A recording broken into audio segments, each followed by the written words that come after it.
Welcome to the MedEvidence podcast. This episode is a rebroadcast from a live MedEvidence presentation. Hello, everybody. I'm the bot that's filling in for Dr. Michael Koren. Nice to meet you. And I'm Mitchell Rothstein. I'm the Phase 1 Medical Director. So we're going to talk a little bit about sleep and sleep disorders, which is one of my favorite topics. Yeah, this is exciting for me. Obviously, I was joking about being a bot. I was just playing off of Sharon's initial comments that we won't be replaced by AI. Thank God for that. So in any event, here we are. We're talking about sleep. This is an amazing audience. I'm really quite impressed. Thank you for coming. It's really a standing room only audience. You would think for a sleep talk it would be a lying room only audience, but here we have quite a few people that are really interested in the subject, and I am too. So hopefully we'll have a great opportunity to talk about things, and you can teach me a lot more about healthy sleep and healthy life. And Dr. Rothstein is board certified in sleep medicine, a pulmonary and critical care physician who's been in town for a number of years, and also a fabulous clinical investigator at Jacksonville Center for Clinical Research. So without further ado, we like to say here that there's no such thing as a free lunch, that everybody's got to work for their lunch. And so the way you guys work for your lunch is by you answer the audience questions that we pose to you. So let's start with an audience question. So what is the common causes of sleepiness? The most common cause of sleepiness. And again, we make it a little bit easier by giving you multiple choice. So number one, is it sleep apnea, the most common cause of sleepiness? Is it 2, narcolepsy? Is it 3, insufficient sleep? Is it 4, restless leg syndrome? Or is it 5, nagging spouses? Okay, so who thinks it's number 1, sleep apnea? All right, who says number 2, narcolepsy? That's a question for Dr. Rothstein in a second. Who says number 3, insufficient sleep? Oh, look at that. Very smart audience. Who says restless leg syndrome? D. Who says nagging spouses? Okay, keep your hands down if your spouse is here. So what is narcolepsy first for people that ask that question? So narcolepsy is a genetic condition that was discovered about 50 years ago. And it involves the lack of a brain peptide that promotes wakefulness. It affects about 1 in 2,000 people, and there's actually 2 types of narcolepsy. One is where this brain peptide is absent, and that's called narcolepsy type 1. And the other is narcolepsy type 2, where that brain polypeptide is reduced. And it manifests by daytime sleepiness that is not really improved that much during napping, sleep paralysis, hypnagogic and hypnopompic hallucinations. So hypnagogic hallucination is where you have a dream just as you're kind of falling asleep, and a lot of us will have that from time to time, but this is a common occurrence. And a hypnopompic hallucination is where you have that vivid dream kind of as you're waking up, and a lot of us will experience that from time to time too. But in narcolepsy, it's a predictable, recurrent event. So the audience member is probably regretting asking the question. Right. And all I can add to that really amazing discussion is that narcolepsy is not the right answer to this question. Right. And in fact, it's insufficient sleep. So that is the most common cause of sleepiness. And it's kind of interesting that if you have sleepiness during the day, the first question you should ask, are you sleeping enough? Absolutely. So let's jump right into that. So first of all, what is sleep? Isn't that crazy when you think about it? Why do we spend a third of our lives not conscious? So why don't you run through that so people can understand what exactly are we talking about when we talk about sleep? And it's a great question because we still don't really understand how sleep does what it does. We know what happens if you don't get enough of it. But we know in general that sleep's a naturally occurring state characterized by unconsciousness and reduced sensory input and complete motor inactivity for the most part. And that it's easily reversible. People can wake up from this state of unconsciousness to consciousness. It occurs in all living animals, and that if you're sleep deprived for a period of time, you're not going to survive. And that, as that time goes on, your likelihood of survival goes down further and further. That's fascinating. Yeah, I remember reading studies where if you keep animals awake artificially, they eventually just succumb to that. Yeah, it's a form of torture. Yeah. So, we use sleep deprivation as a form of torture. Interesting. So moving on to the next slide, just give us a little bit of a foundation, pun intended, about sleep and the national organizations that are involved. So overall, we know that daytime sleepiness is a consequence of many different sleep disorders, most common being people not getting enough sleep. It occurs in about 40% of the population. 20% of the population at any given time have persistent sleepiness, and as we age, sleepiness becomes more and more common. Chronic sleepiness leads to a number of bad health and economic outcomes. We know that it's associated with reduced immune function. People are more apt to get infections, to get cancer. We know that it impairs social interaction. And we also know that the effects of sleep deprivation on any job market are negative, that people take more time off from work, they don't work as efficiently, and it's a drag on the economy overall. At our office, people that are sleeping on the job tend to not be very effective. So, Right. so it's a real issue in terms of the way businesses are run. So this I found really interesting, is how the amount of sleep that you get varies with age, and the type of sleep you get varies with age. Yeah, that's been a fascinating discovery over the last 40 years, the amount of progress that's occurred in sleep medicine and the amount of understanding of how the neurophysiology of sleep works has been amazing. And one of those things has been the different types of sleep. So we divide sleep into different stages based on brainwave activity and what the muscle tone in the body is. So classically, during dreaming sleep, REM sleep, the body is paralyzed and doesn't move, so you can't act out your dreams, and that the brain is very active. It's really in a kind of a waking state. In the in utero period, the amount of dreaming sleep that occurs is the majority of the sleep period that we can measure in babies in utero, and then over your lifetime, at birth till senescence, when you die, your amount of REM sleep goes down further and further, kind of averages out at about the age of 70.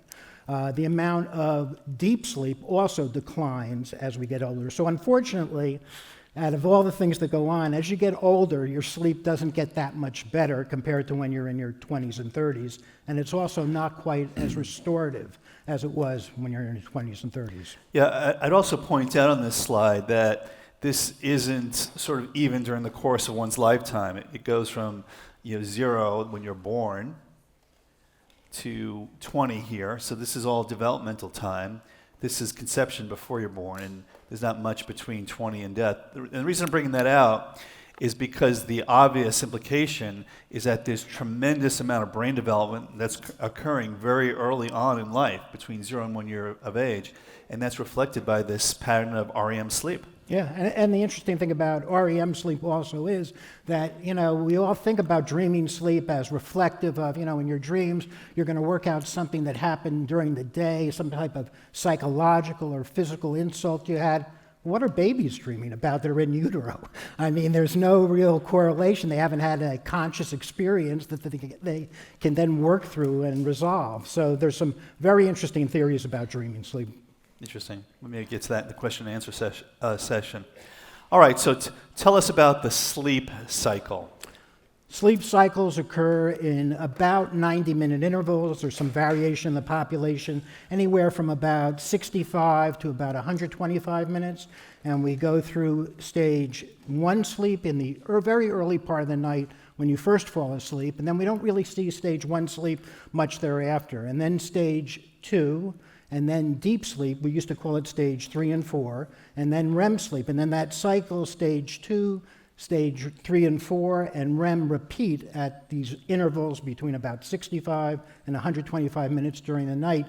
Classically, we'll have about 4 or 5 of them during the night. And if you do that, you sleep 7 to 8 hours, you wake up refreshed. As the night goes on, there's less deep sleep, which occurs in the first half of the night, and more dreaming sleep, which occurs in the second half of the night. Interesting. And a lot of people like to talk about different elements of dreaming. Is there a scientific correlation? Like one thing is when we were younger, we say, do you dream in color or black and white? Or what does that all mean? Is that connected to any diseases or illnesses? Well, it's very interesting that when dreaming sleep was first discovered about 50 years ago, and we started to correlate sleep and mood disorders, there was a very strong movement in the field, especially after the first antidepressants came out, which were all affected dreaming sleep significantly by reducing it, that dreaming sleep led to depression.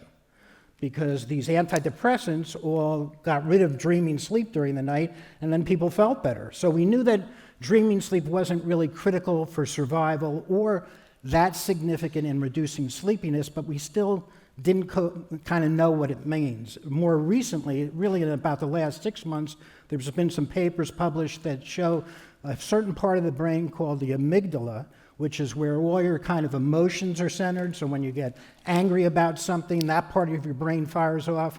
During dreaming sleep, the amygdala is very, very active. So it probably has something to do with moderating our moods and our kind of perspectives on things in general. Interesting. All right, so getting back to the audience questions. Atonia is a temporary paralysis of nearly all muscles except those that control breathing, pulse, eye movements, and a small inner ear muscle. When does it occur during sleep? Okay. Oh my goodness, I heard this audience is obviously this is obviously the Mensa audience. Yeah, and they're not sleepy. Okay, is it number 1, rapid eye movement sleep? Is it 2, deep sleep? Is it 3, bad dream sleep? Is it 4, all the above? Or is it 5, make them believe you're asleep so you can hear what your kids are saying sleep? So who says 1? Okay, who says 2? Who says 3? Who says 4? And who says 5? Well, the answer is 1. All right, so we got some really smart people in the audience. Yeah, and REM sleep is kind of defined by a couple of different criterion. In terms of dream enactment and what you're dreaming about. And you can all think about this with your own dreams. Number 1 is the dreams are always active. You never dream that you're sleeping on the hammock, having a nice tea, reading a book. You're always going somewhere, doing something. You don't know quite what it is, but there's always motion involved. And the number 2 aspect of dreams is they don't really make any sense. When you think about it, what you're doing, you're kind of, as you're doing it, you're looking back at your own dream, kind of trying to figure out what's going on, even while you're dreaming. So we know that dreaming sleep has motion, and they're, for the most part, nonsensical. They don't make any sense at all when you're in your dream. Part of what's important in dreaming sleep is that if you're running down the street in your dream, you don't want to be running down the street in real life. And during dreaming sleep, the brainwave activity mimics wakefulness. It's called a low voltage mixed frequency pattern. So people, when we look at their brain patterns, if you don't have any other clues, you can't really distinguish somebody's wakefulness pattern from their dreaming pattern. So to keep us from acting out our dreams, our body actively is paralyzed, and that includes all the muscles except the breathing muscles, your eye muscles, rapid eye movement, so you can see what you're dreaming about. And then there's a small muscle in your inner ear, so, quote, you can hear what you're dreaming about. But otherwise, you're paralyzed for your own protection. And just one quick thing, there are conditions where people have dreaming sleep without atonia, and as you can imagine, that is a very dangerous condition because the environment of your dream isn't the environment of where you're sleeping. So people run into walls, they are involved in violent physical activities, and if they have bed partners, they're often in peril during those kind of conditions. Fascinating. Yeah, I think all of us have had the experience where somebody wakes you up and you can't quite move right away. Your body, you become awake, but your body doesn't move right away, and I guess that's the atonia. Yeah, sleep paralysis. And sleep paralysis, the atonia of dreaming sleep, can also happen in different stages of sleep and as people fall asleep. And you've all probably had that, especially during naps. So if you're excessively sleepy and you take a nap out of your normal sleep circadian rhythm, that sleep paralysis can occur, and they used to call it, especially in the South, the witch's ride, because you were there, you were frozen, you were trying to move, but you couldn't move, and it's frightening for people. Now, in medical school, I remember getting a lecture that suggested at that time that you go into REM sleep faster during afternoon naps than at night. Is that still believed to be the case? Not really. So Okay. what we've learned from a physiologic standpoint is that REM sleep, except in cases where there's severe sleep deprivation, is a circadian process, meaning that there's a certain time of the night when you have dreaming sleep. And for average people that don't have other sleep disorders, dreaming sleep, napping is not associated with REM sleep. REM sleep occurs only during the night. If you're having dreams every time you take a nap, that's something you should see a physician about because that's not normal. Yeah, and this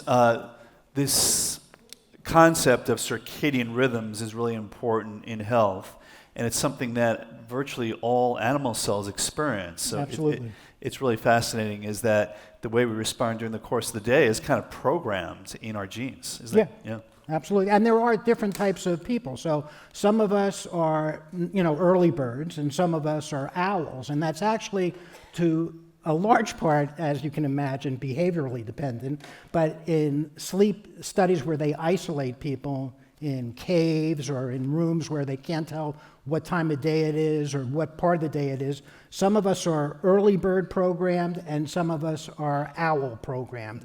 And I venture to guess that 80% of couples here represent the two different types. So one person's always an early bird and one person is always an owl. Interesting. Yeah. Huh. All right. So explain to everybody the difference between apnea and hypopnea. So finally we got to the meat of why most of you are here. So the science of sleep apnea has really developed over about 35 years. When I first went into practice, sleep medicine was just becoming a subspecialty. And since sleep apnea involved breathing and I was involved in lung disease, the two kind of went hand in hand. So people that were in pulmonary subspecialties got interested in sleep apnea. So when we look at patients' sleep during the night, just in terms of their breathing, we kind of rate them in terms of whether they're making noise or not, whether their breathing is normal, and that ranges from primary snoring, where the person will just snore, during their sleep. It doesn't interrupt their sleep. It's brutal for the bed partner, but their sleep isn't particularly interrupted, to people on the far end from primary snoring, to people who actually stop breathing. And they're not stopping breathing, and their airways obstructed by their tongue falling back and the pharyngeal walls kind of collapsing in, like if you're sucking through a straw too hard. That's what happens in the upper airway. And that period of apnea where there's no airflow can last from 10 seconds to 60 seconds and can be frightening for the bed partner. Sleep apnea has always been a two-person disease because both people wake up exhausted in the morning. The person that has sleep apnea and their bed partner, because the bed partner is frightened that they're not going to breathe again. In between that snoring and the apnea is something called hypopneas, where the person's still moving air, but it's not to the same amount that occurs during normal breathing. So those two are the kind of extremes. And then in that middle with the hypopnea is something called upper airway resistance, where we know that people that snore, they're not obstructing, but their brain is kind of activated, kind of to wake them up a little bit, not to full consciousness, but just enough to wake them up to get that motor tone back in their airway. And they have tons of interruptions during the night, virtually one a minute during the night. So you can imagine if you're sleeping during the night, Mike, and every minute I lean over and give you one of those, right. Not enough that you wake up and go, hey, cut that out, but just enough to rattle your sleep, you're going to feel like you never went to bed. Right. Interesting. Now, one of the things that you've taught me in the past that I thought was interesting is that a certain amount of apnea is actually normal. Right. And so I don't want people to be scared if they see that their bed partner stops breathing for 15, 20, 30 seconds, because some of that might be normal. So why don't you explain that? So as we go to sleep, I always tell people that, sleep is a different stage than wakefulness. There's actually 3 stages of consciousness and unconsciousness that normal people experience during their lifetime. There's wakefulness, there's non-REM sleep, and there's REM sleep. And when you start mixing those things together, that's when you have sleep disorders. So the whole idea biologically for us is that we're either awake or asleep. There's no survival advantage to being like half awake and half asleep. So you either want to be awake in dreaming sleep or in non-dreaming sleep, and nothing in between. While you're asleep, part of the sleep stage is that our body's systems change from a sympathetic dominant, awake, active kind of state, to a parasympathetic dominant, relaxed, quiet, non-responsive state. When that occurs, our brains also change in terms of their pattern. During that transformation from wakefulness to sleep and muscle relaxation in general, people can have mild obstruction of their upper airways. In all the population studies that have been done, we kind of arbitrarily drew a line and said for adults, if you're having these obstructive events and they're occurring less than 5 times an hour, that will consider normal, and that's not interrupting your sleep enough to result in daytime sleepiness. And for children, the number is 1. So kids up to about the age of 12 are allowed to have 1 of these obstructive events per hour, and that's still considered normal. If they're having more than that, then they are classically identified as having sleep apnea as children as well. Interesting. Okay, so I think you kind of covered this. Any other comments about the definition? No other comments except that in people that have this upper airway resistance syndrome, where they're not obviously stopping breathing, the effects on daytime functioning, daytime activity, other kind of reflections of how they're doing cognitively is as severely affected as the ones who completely stop breathing. So just because nobody stops breathing, if they're snoring heavily and that snoring is awakening their brain numerous times per hour, they're going to be just as affected as people that have complete cessation of breathing. One other question just came to my mind. Sharon Smith, who you met when we started, supplied these adorable pictures of the puppies. And do dogs get sleep apnea? Do other animals get it? Is that something you should be concerned about for your pets? Absolutely. In fact, bulldogs, English bulldogs, #1 cause of death, pulmonary hypertension from obstructive sleep apnea. And that has to do with upper airway anatomy. Wow. Okay. All right, 2 main types of sleep apnea. You kind of went into this a little bit. Right. Any other comments? Well, there's your bulldog there. Yeah. And that goes for pugs too. So you can just tell by the way their face looks, they don't have that much of an airway behind that kind of flattened faces. So, but central sleep apnea is something we haven't talked about. And central sleep apnea is another form of breathing cessation, and that's controlled not by airway obstruction, but by brain function and brain dysfunction that occurs in patients that have prolonged circulation time. That also, if they have problems with their acid-base balance in their bloodstream, those are the things that drive our breathing. If those are abnormal, then those patients kind of have this, we call it Cheyne-Stokes respirations, which you're very familiar with from heart failure. And in heart failure, about 50% of patients with heart failure with reduced ejection fraction have central sleep apnea. And what that looks like is a pattern where people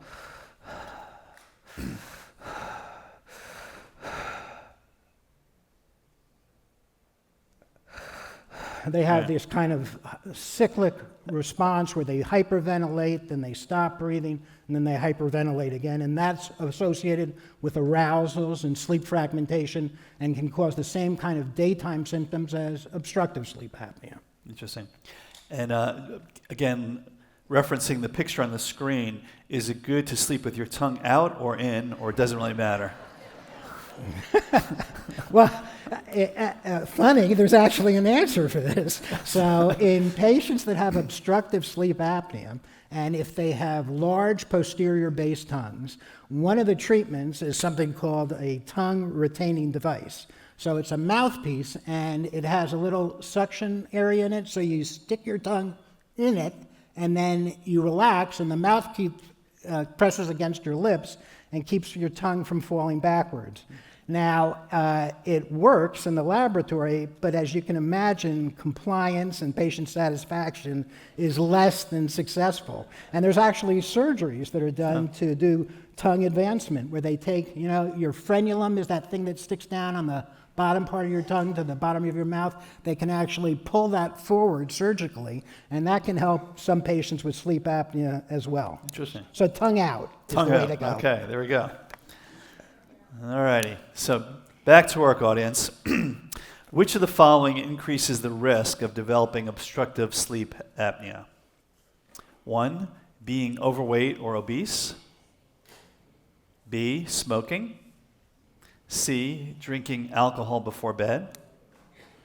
D, all the above. Or boring lectures. Actually, let's remove that last one. Yeah. Just the first 4. So, who says A? B, C, D? All right, look at that. Yeah, you're Is that the there. right answer? That's the right answer. All right, there you go. And then there's a mass there. Do you want to comment on that? Sure. Let me talk a little bit about being overweight also.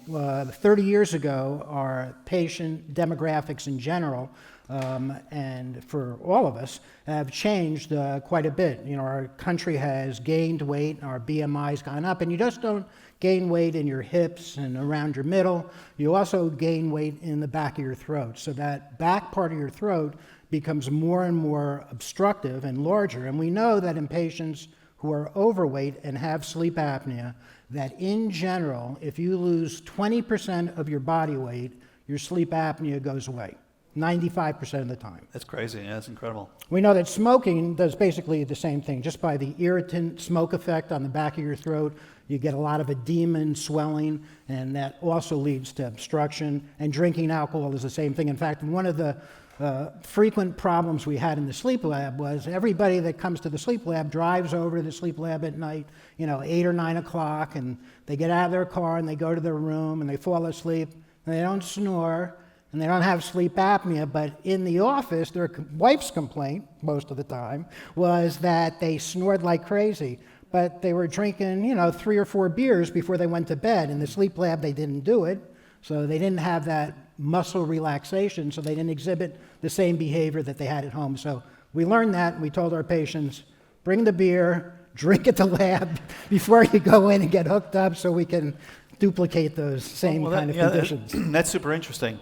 A lot of people feel that having a glass of alcohol before they go to sleep helps them sleep. Right. Is there any... And there's definitely a hypnotic effect to the use of alcohol. So alcohol is a neurodepressant. So it helps people fall asleep, but as it's metabolized and your brain starts to wake up again, people don't maintain their sleep. So often in people that are somewhat heavy drinkers before they go to bed, they'll have no trouble falling asleep, but 2 or 3 hours later, after the alcohol is metabolized, they're waking up either from sleep apnea or just from their brain being overactive and relieved from the hypnotic effect of the alcohol. Interesting. So let's talk about the causes and comorbidities of sleep apnea. Obviously, it touches a lot of areas of medicine. Yeah, and sleep's been associated, and lack of sleep or bad sleep, with just about everything. But the most common things that we know for sure, that sleep deprivation has effects on your mood. You can imagine if you were only getting 3 or 4 hours of sleep a night, you wouldn't be that happy of a person the next day. And if you don't get any relief from the sleep that you are able to get, there's kind of a hopeless cycle where you always feel bad in the morning, you nap during the day, but you don't quite feel better, and you just don't get any relief. So we know it's associated with depression, anxiety, and other mood disorders. We know that obesity is a risk factor for sleep apnea, and once your brain gets sleepy, your brain wants energy. And the energy for your brain is glucose. So a tired brain is a hungry brain. So you get into this vicious cycle of you're not sleeping well at night, your brain's tired, you're looking for calories to help your brain feel better, and then that kind of cycle just cycles around more and more. We know that poor sleep is associated with daytime sleepiness. So the one thing that I think is still kind of under-publicized in the general community is that we know that drowsy driving is responsible for about 5,000 deaths a year, and that people that are driving on the road, they may not have no other medical problems, and they're driving along. When you do that, which we've all done, you nod off, That nodding off process is not really a consciously motivated, acknowledged thing that happens. When your brain falls asleep, you have this perceptual disengagement. So you don't really see what you're looking at anymore. And that can occur for about 15 to 30 seconds before your brain recognizes that you were asleep. So when you do this, what you actually did was this. Wake up, wake up. Yeah, 15 to 30 seconds before your brain says, oh, I was actually asleep. So that, you can imagine, it's 65 miles an hour. That can be a bad thing. Yeah, wow, scary. So heart failure, we know that every time people obstruct, you can imagine this choking event that occurs. So if during the night someone was standing next to your bed and 15 to 20 times an hour, they leaned over and kind of choked you for about 15 or 20 seconds and then let you breathe again, that's a huge cardiovascular burden for you to handle. I mean, you're having this fight or flight activity every 15 to 20 to 40 times an hour that occurs all night long. We know that leads to hypertension. We know that leads to eventually strains on your heart and can make heart failure a lot worse. And we also know that it's definitely associated with atrial fibrillation. And you can probably talk about this at some length. And we know that if you're diagnosed with atrial fibrillation and you have sleep apnea and you get to go back into sinus rhythm and your sleep apnea isn't treated, there's about a 60% chance at 6 months that you'll be back in atrial fibrillation again. Where if it is treated, there's only about a 20 to 30% chance that you'll be back in atrial fibrillation. Yeah, that's a great point. It's a huge problem. Atrial fibrillation, for those of you that are not familiar with the term, is an arrhythmia, an irregular heartbeat that starts at the top of the heart and could be very rapid and could be associated with strokes and feeling poorly. And to your point, it's much harder to treat atrial fibrillation if somebody also has sleep apnea. And the flip side of that is sometimes people get treated for sleep apnea and then they respond to atrial fibrillation treatments that they didn't respond to previously. So it's a really important point. And that's also the truth for high blood pressure. Mm-hmm. They're all related phenomena. And glucose control with diabetes type 2.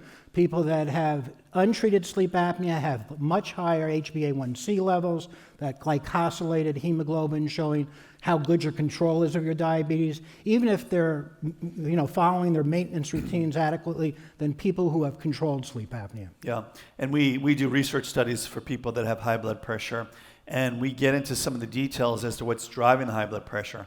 So often we'll have people that have, quote, refractory high blood pressure, meaning they're on 4 or 5 drugs, and probably the most important treatment is the treatment for sleep apnea.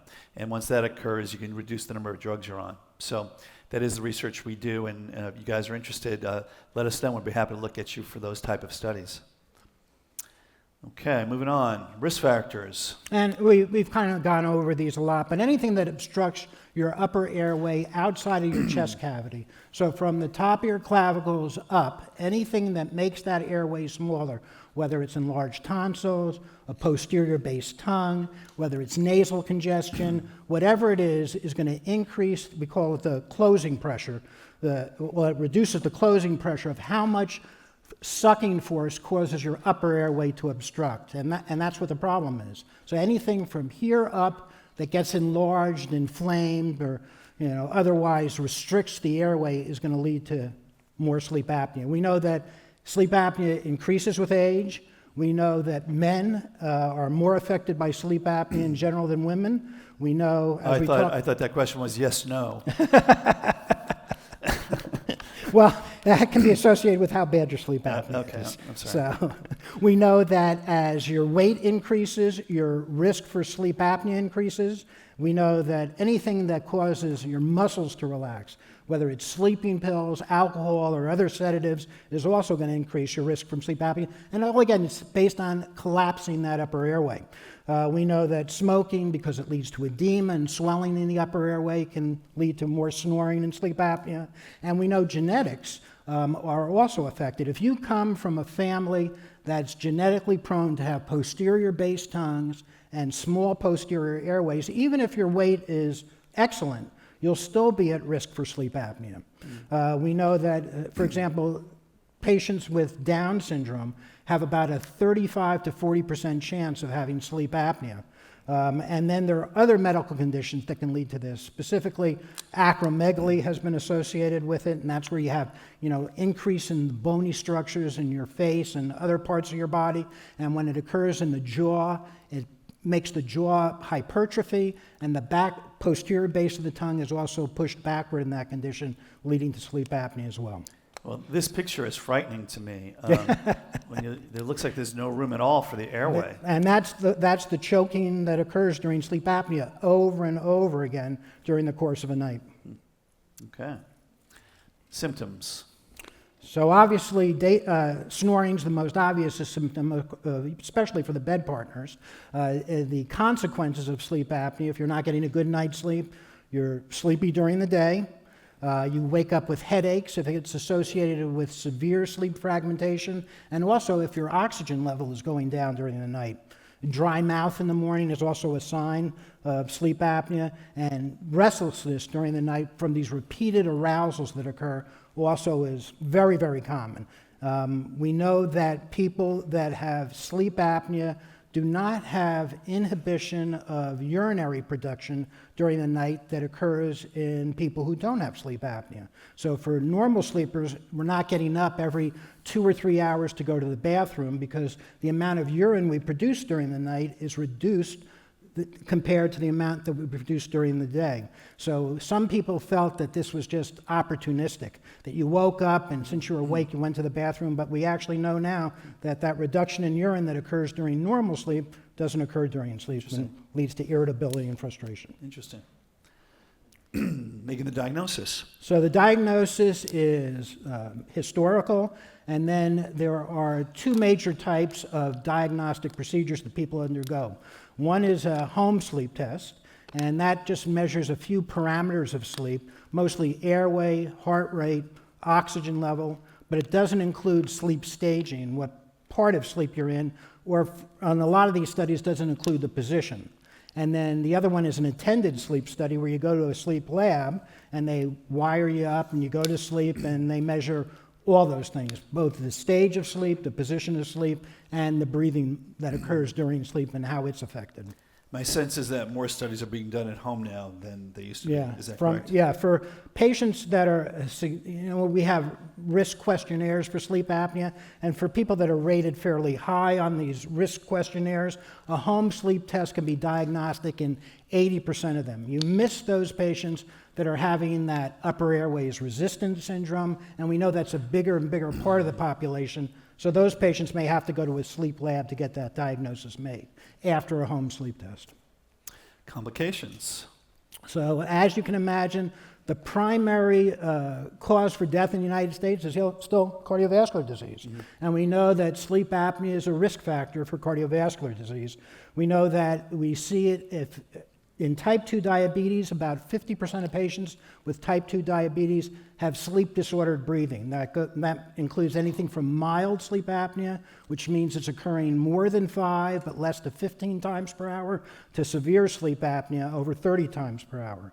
We know that patients with pulmonary hypertension will often have their pulmonary hypertension as a consequence of these repeated choking episodes, that it can affect not just the blood pressure they measure on your arm, but the blood pressure internally from the right side of your heart. We know that it's associated with poor memory. We know that it's associated with mood disorders. And we know that the primary time for people with sleepiness during the day to be involved in a motor vehicle accident associated with sleep apnea are those periods of time, where our circadian drive is adding to already this burden of this reduced sleep that they got at night and causes them to be even more sleepy during the day. So those circadian drives occur at 2 times during the day. They occur at 1 to 2 in the afternoon, your nooner, your nap time, and then they occur in the evening at 1 to 2 in the morning is where your peak sleepiness occurs. So we don't like to wait for the peak sleepiness to go to bed. We want to go to bed somewhere on the ascending limb of that. But we know that lack of sleep and poor sleep, even if you're getting enough sleep, if your sleep isn't good and is interrupted by sleep apnea, you're going to be sleepy during the day. Interesting. Treatment. So the primary treatment that we've been using traditionally in sleep medicine for years has been CPAP, continuous positive airway pressure. So that's the mask with the hose to the machine.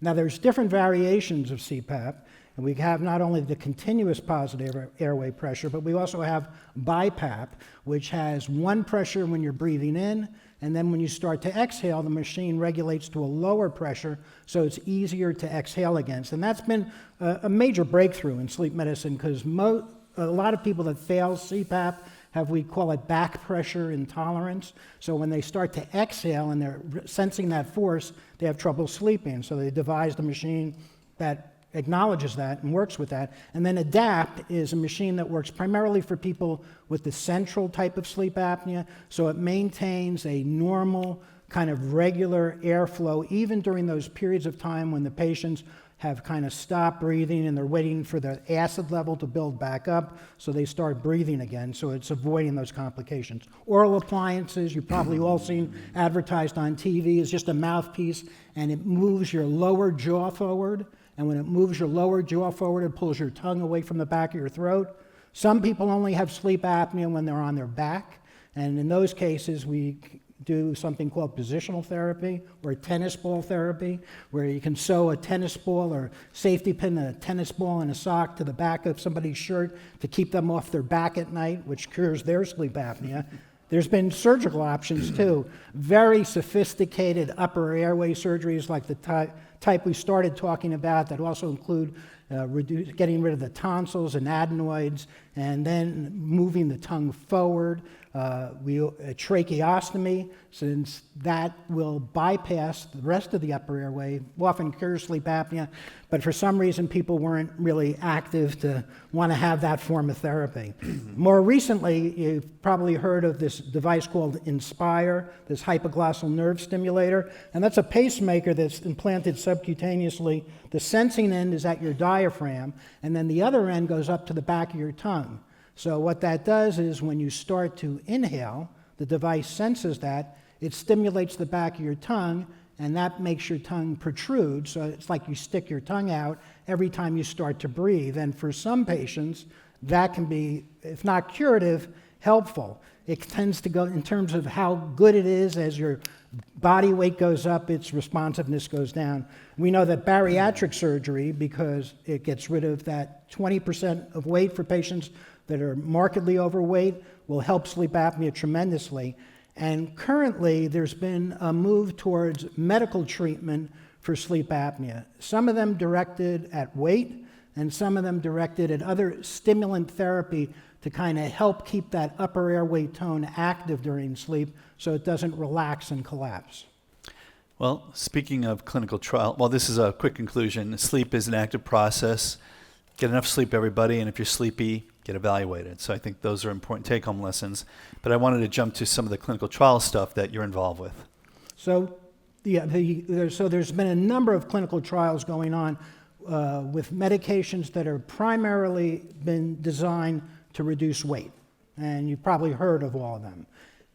When we reduce patients' weight, there's a myriad of other medical conditions that improve as well. So we know that people that lose weight, their blood pressure goes down. We know that their glucose levels improve. We know that their heart failure improves.